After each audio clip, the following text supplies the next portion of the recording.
When I was younger, I was so fascinated with the moon landing. And what they did was just so incredible. And I heard Al Nagler talking, and he often mentions his experience in the Apollo program. And I piqued my curiosity, and I did some digging, and I found virtually no information about what he did. And I decided I was going to work to learn about the program he was in, and to me it's an amazing story that's not been well told, and that's why I'm giving presentations tonight, and I hope to end up with a magazine article. So this is about teaching Neil to land. I'm going to start with some diagrams from above the moon, and the Earth is in this direction, and the moon was about 2 days off being first quarter, and Tranquility Base, when it was landed, the sun elevation was about 10 degrees, so they showed lots of shadows. The orbit of the command module was almost circular, about 110 kilometers up. And at a certain stage, they released the lunar module, did all sorts of checks, and then it was pointed at exactly the right direction. And it fired for about 30 seconds, and that put it into a different orbit. So instead of being 110 kilometers up, it ended up being 14 kilometers up at the other end of the moon. Then they had power descent initiation, which means they fired the rocket of the lunar module all the way down until ground. This is a great painting, except it shows the lunar module going towards the sun when it really went away from the sun, but artistic license. This diagram shows the altitude when they started firing the rocket. So it was 14 kilometers up. It went about 500 kilometers across, and this goes 8 minutes and then another 4 minutes to do the final landing, and that's the last 10 kilometers. The crew had to work together with incredibly complicated things. They had computers, and I'm sure most of you have heard that they kept getting these alarms that were saying the computer's overloaded. And the computers they had were about equivalent to a PET or an Apple II. Anybody have one of those? Yep. Except for one difference. These were programmed, the capsule computers were programmed that if the computer's overloaded, it ignores the least important stuff and it keeps doing the important stuff. And other than that, they would have had to abort because the computers got very overloaded. So, eventually the capsule tipped over to the point where the commander could look out, and he thought, oops, Houston, we have a problem, because he was going to land either in West Crater or over a series of rocks that were distributed from the crater. So Neil, as all commanders did, took over personal control over the landing. Up until then, it was a computer program. And he had to go maybe another kilometer after, and eventually found the Apollo 11 landing site. And he finally touched down, and he told the world that the Eagle had landed, and Volkswagen got one of the most brilliant commercials ever. This is the display at the Smithsonian in Washington, D.C. Right by the front entrance. This is what you see. I understand they're changing it, but I don't know what it is now. This is a lunar module, one of the earlier ones in the series. None of these were recovered. When they went to space, they were crashed into the moon or sent in orbit around the sun. So this is an older model, and they made all sorts of changes, up to 100 a week at one stage in the program. So probably it's very different. I noticed this that is called the coal chute to direct it away, and apparently that was only installed after Apollo 11 found there was a problem with damage to the lower part. So they put it on when the new LEM was actually on top of the rocket, and it was placed there. The most amazing thing to me about the whole Apollo program is that this spacecraft, the first landing it had was on the moon. They never had any practice landings, of course, for the good reason that the rocket was powerful enough to resist moon's gravity and to slow it down and eventually land it. But you could fire that in the Smithsonian and it wouldn't even lift it against the 6 times stronger Earth gravity. So how is it that they ended up knowing how to land something they couldn't practice? And the answer is the simulators. And a whole bunch of simulators were made by NASA, but most of the Apollo astronaut practice was in this, plus the third one that I'm going to show. This is in the Kennedy Space Center. There's another simulator, set of simulators at Houston. The command module at the back, I'm mostly going to focus on the Lunar module simulator. And I just want you to notice a few things. See the cylinder at the top there? You're actually going to see pieces of that in photos that I took. The other thing is, a very important part of the simulator to me is the computers.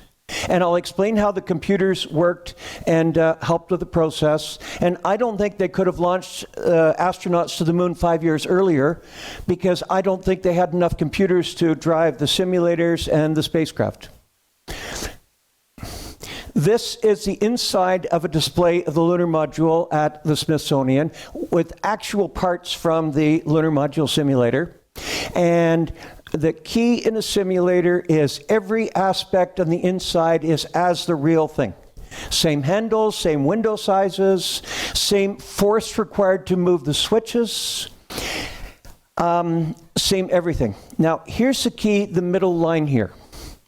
When an astronaut adjusts something, say to fire a rocket to change the direction the spacecraft is pointing, the simulator computers, those are the big banks on the left of the big photo I showed you, the simulator computers calculate how the spacecraft would respond, and then it calculates all the changes the astronauts would see, including alarms, the computer display, the fuel level in whatever thing you have, and the view in the window. And that's rather amazing. So I'm going to go back in history to talking about simulators to something nobody's going to expect, and that's player pianos. In a player piano, you have a piece of paper with perforations in it that are like zeros and ones, and they pass over a sensor with 88 holes, one for each key, and each hole is connected with a tube to a bellow. And when the hole passes over the sensor for that particular key, the bellow pushes the note and it makes a sound. The Link family ran that company that made it. And the son of the factory owner, as a teen, worked with the bellows and making player pianos, but he wasn't interested in his dad's business. He wanted to fly. And he ended up learning how to fly. He taught aviation. He did stunt flying. He did commercial flying, people back and forth. And because it was hard to teach to fly, he said, maybe I can use bellows technology and develop a trainer that will make it faster to teach people to fly. And I sat in the Link trainer. Those are my feet in the bottom. I have a friend who's a pilot, and he said that all these dials and switches are for a particular model of airplane at that era. And when I turn this control thing this way, the plane would tilt, and bellows would lift up the model and tilt as well, so the pilot would experience exactly the experience of flying. An early simulator. These weren't that big a deal. They only trained 500,000 pilots in World War II. And factories ran overtime in Binghamton, New York, and in Gananoque, Ontario. So this was quite a thing, and that was an early simulator. The Link Aviation Devices, Inc. had various corporate restructuring over the years, and the commercial side was sold to a company and ended up owned by CAE, which is based in Montreal, and a friend's daughter works there. Now, an important part of a simulator is the sim instructor, and my friend did that for pilots. He's now retired as a pilot, and he would plan a series of emergencies for the pilots to solve. And I asked him, Scully had to land in the Hudson River. Is that something that would be trained in a simulator? And he said every pilot, at least in his airline, would have practiced that in a simulator at one time or another. So they go through all these emergencies, and the sim instructor is rather unpopular, actually, because he keeps planning tricky things. Notice the view. Doesn't this look like this plane is flying in a mountainous area about to land in a runway? Actually, that's sitting in a suburban factory. Because this is a simulator, and all these images are generated by computers. And if he wants to take somebody that he's done some practice and say, what airport do you want to fly to? And the guy might say, the old Hong Kong airport where they have to make a sudden curve to land properly. He can press in the right button, and it's that airport. But in 1960s, the computers were slow. Memory was expensive. They just didn't have the oomph to generate images. Did anybody play Pac-Man in 1980? That gives an idea of the quality of image generation in that era. Obviously, this is a commercial product and they would have better. But the Apollo program had to decide for the simulators where, for reasons I'm going to explain, they have to be able to see through the window. You need an optical system with models. And that decision drove a whole bunch of expensive things to create these amazing devices. This is TechWorks in Binghamton. That's about 2 hours northwest of New York City. And this is the city of the player pianos, the Link aircraft simulators, the Link Apollo simulators were made there, and the executive director for this, Susan Sherwood, her energy has got parts from the actual simulators at Cape Kennedy. Do you remember I talked to you about the cylinder? Can you see the cylinder there? This is one of the devices from that, and I'm going to explain how these different parts work together. This is Al Nagler. He got me started on this, and I decided I was going to research it more, so I went to Cellophane and couldn't find him in the day, so at night I went to his area and say, does anybody know where Al Nagler is? And he said, I am he. So we got together, shared emails, he told me about this gathering. Now notice that this picture is tilted on its side, and actually this device should be on its back. So at the threat of causing Al's hair to hang down, I'm going to tilt him sideways. And this is the actual orientation of the device that the astronauts look through. Now, there was a window in front of it. Remember, everything in the simulator was exactly the same. But without the window, this is something that created image that my eye looked at. And I have a name for something that creates an image my eye looks at, and that is an eyepiece. Some people say, oh, no, it's not an eyepiece, but what is different than that to my 32 millimeter Plössl other than a bigger apparent field of view and a bigger eye relief and a bigger size? So this optical system is basically an eyepiece, and I'm going to explain how that works. Now, some images came from film, and I'm going to go more detail in terms of the light shining through film later. They also had a model where something was on a cart and the TV camera got closer and closer to docking hardware, and they could practice docking in these as well. NASA wanted to do as much as possible in these simulators. There are a few specialized simulators, but most of the time, I think it's 85% was spent in these simulators, or the third one I'm going to talk about. Did I go too far? No. I doubt if any of you have ever seen a celestial sphere. This is a 27-inch ball that's black, and it has embedded ball bearings all through it. These are the 3 stars of Orion's belt. Rigel is a larger ball bearing that reflects more light than the smaller belt stars. And 3 stars were coated in gold to make them a little bit red, Betelgeuse and Aldebaran and Antares. And these were very accurately located on the celestial sphere. This was projected through all the optics that I'll explain in a little bit, and apparently the view was pretty attractive. But when the spacecraft turned, either because it was in barbecue mode where it slowly rolled to spread the heat around it, or the commander decided to change the orientation, the computers would sense what the control effort was, and it would calculate the new direction that this thing is supposed to turn, and it would turn it. So they would actually see what would be visible through the window at that time. Now there's a reason for it beyond just to please the astronauts. The Apollo capsules had a gyroscope. And in it you've got 2 spinning devices, and let's say this one points to Vega, and the other one could point to Capella. They're about 90 degrees apart in the sky. And as long as they stay pointing at that, the spacecraft can tumble all over the place and they keep pointing at the direction, except they slowly need realignment. So, there were 37 navigation stars, ironically not including Betelgeuse because there are lots of bright stars near it. And they had this map, and the astronauts could use it, and they figured, oh, I think we're at, say, Navi. Now, this is expanded because it's close to the north, but this is the W of Cassiopeia. And the center star for the Cassiopeia is called Gamma Cassiopeiae, but that was a long name. So the crew of Apollo 1 thought, why don't we make our own name? So Gus Ivan Grissom turned his middle name around and got Navi for the middle star of Cassiopeia. And I always think of that as Navi. There were two others that were given, and those names stuck perhaps because unfortunately that crew perished in the fire. I can't say I know exactly how the computer works, but I'm going to go through roughly. There was a program that would allow the spacecraft to be oriented so that the optical alignment telescope would point at a certain star so they can check the alignment.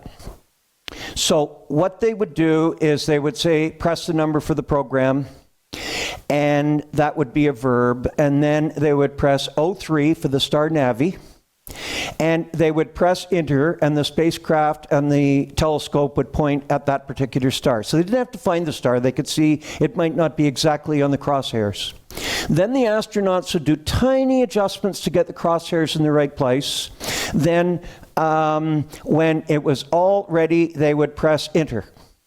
And the computer would remember the specific time it was done, the angle off, it was all connected to the computer, and it would update and say, well, this isn't pointing exactly to Vega, it's maybe 5 arc seconds off.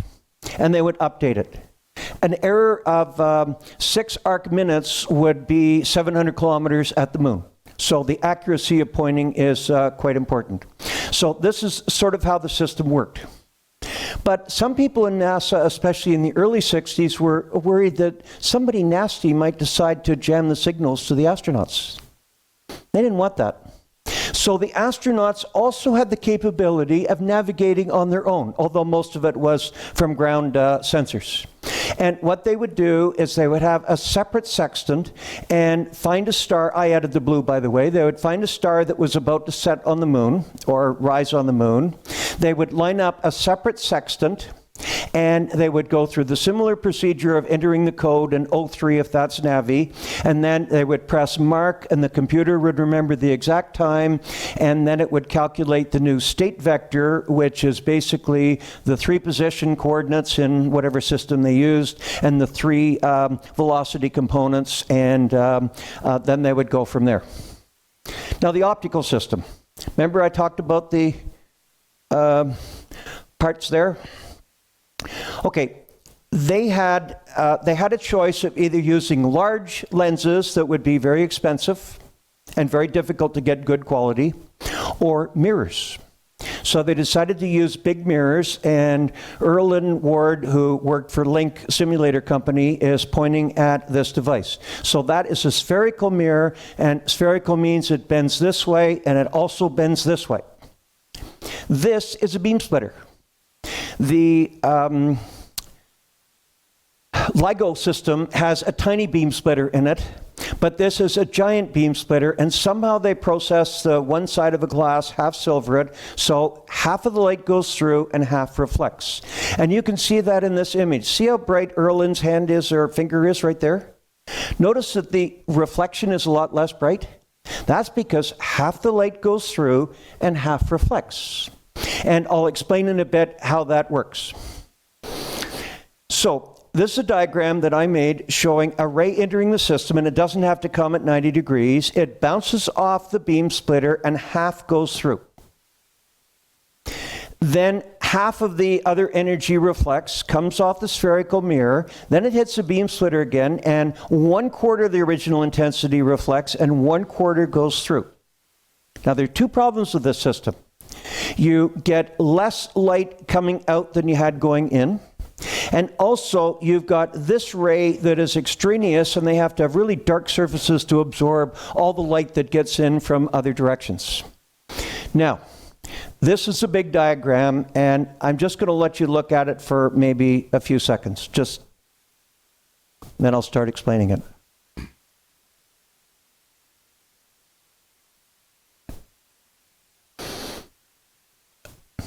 Okay, can I ask you to look at the lower right? This is where the astronaut is, and this is what he sees. Now can I ask you to go to the lower left, and this is a black celestial sphere with silver and red ball bearings. They also had a TV set that was the same shape, but I'll get to that in a little bit. So, these reflect light. Now could you go to the upper right, and there's a bright light that is collimated. It's like it comes from one source shining on the black celestial sphere. Now follow the white light that hits this red ball bearing. And could you just follow this ray? Can everybody see where the cursor is? So the ray goes up, it reflects off the beam splitter. For now we're ignoring the part that goes through. Then it reflects back to a second beam splitter on the eyepiece spherical mirror. Then it reflects up to here, and it goes again through the beam splitter, and you get a ray coming in like this. Now let's look at the other ray. So this is the red ball, and you're also going to get a ray that goes a little bit to the right, and it bounces, same path. Notice that the two red rays come parallel. Well, light from stars comes at our eyes parallel. So the astronauts could see what looked like real stars that were infinitely far away. And if you have a window like this and you move your head back and forth, see, you can not see some stars, and then you can see some stars that are a long way away.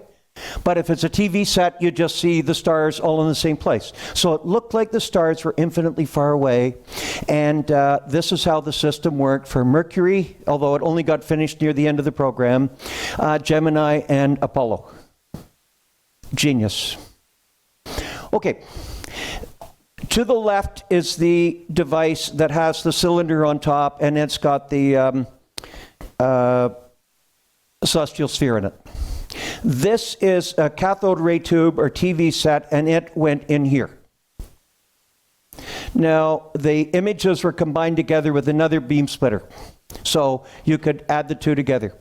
Now, this is a picture of one of the other TV sets or cathode ray tubes, and in the old style TV set, you had an electron gun. It fired electrons, and then a magnetic field and electric field would cause them to deflect and go up and down, and you get your TV signal here. But this is a spherical surface, so they had to adjust the signal, which required special electronics to do that. They also wanted this as bright as possible. Remember, 1/16 of the light gets to the astronaut's eyes. So you need really bright sources. And they could do that by cranking up the voltage, but too much makes X-rays, so they had a limit. I asked if they had special coatings, and I expected the answer was yes, and I was told no. It's the same coating on other things. I know nothing about this other than it's a complicated diagram where light comes through and it can deflect either to a right film or left film strip or the right film strip, and you can make all sorts of adjustments. It projects against a screen, and then a TV picture is taken of that sends into the TV. This would be used for large-scale pictures of the Earth showing sunsets and oceans and continents going underneath, or the moon as you approach it from a few thousand kilometers away. It was terribly trouble-prone, and apparently sometimes the heat caused the films to catch on fire, so they had to have rapid airflows past it, but that caused the film to shake, which means they couldn't get good focus. It was a real headache, but that worked. But to me, the ultimate part of teaching Neil to land is this, which is a moon model. And it's a patch of moon that's about 10 kilometers across. It has craters in it. The original version was generic. Then later on, they made one that actually showed the landing site. Quiz, can anybody tell me which landing site that was?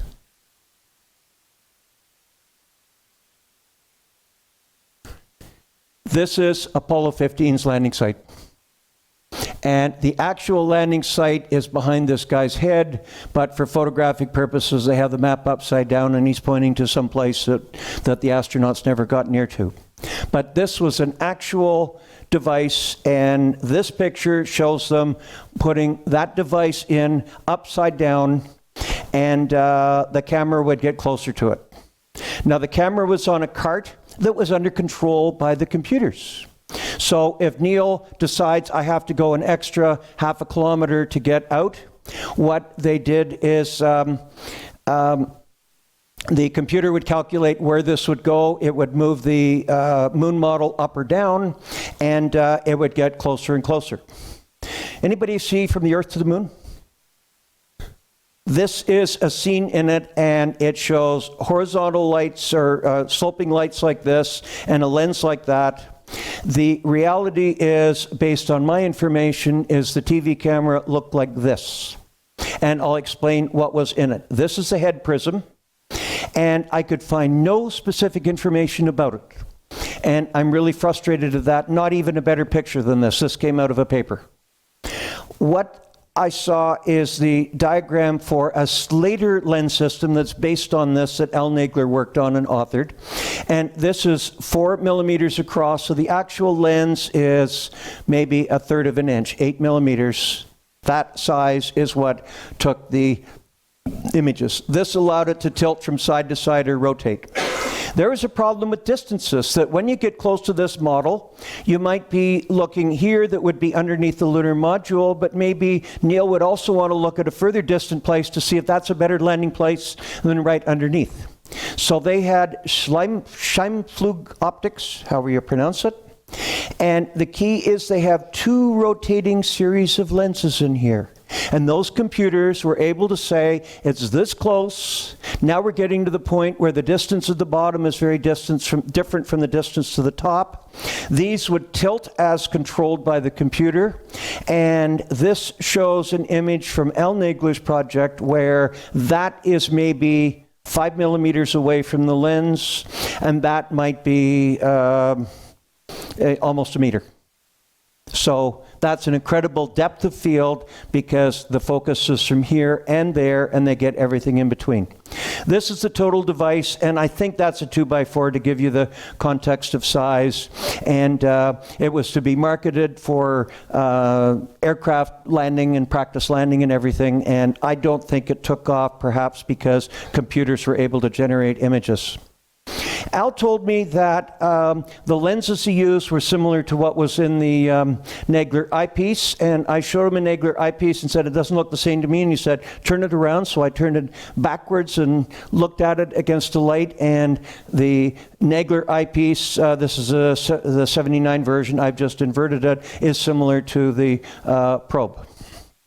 Now, the astronauts would look through the simulator. They wouldn't quite see that good a view. And this probe was getting closer and closer.